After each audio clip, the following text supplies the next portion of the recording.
নবীর কাছে এক বুড়ি হাজির হয়ে গেছে। ইয়া রাসূলুল্লাহ, আমার জন্য দোয়া করেন, আমি যেন জান্নাতি হয়ে যাই।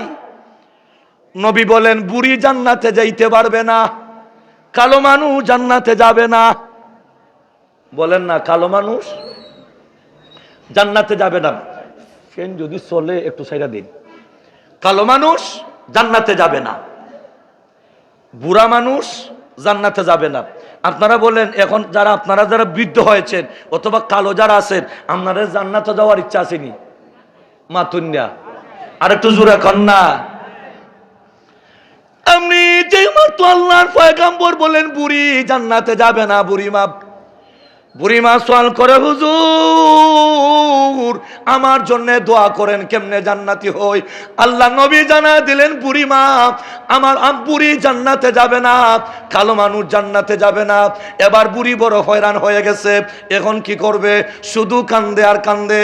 হযরতে আয়েশা সিদ্দিকা রাদিয়াল্লাহু তাআলা আনহা জিজ্ঞাসা করেন, বুড়িমা গো, কিসের জন্য কান্না করো, কান্দো কেন?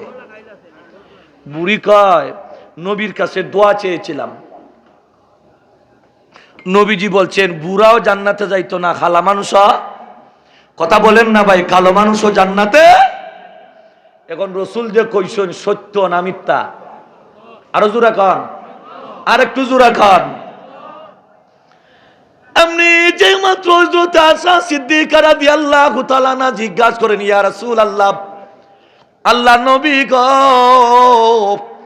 আপনি না বলেছেন কালো মানুষ আর বুড়া মানুষ জান্নাতে যাবে না, কথা কি সত্য?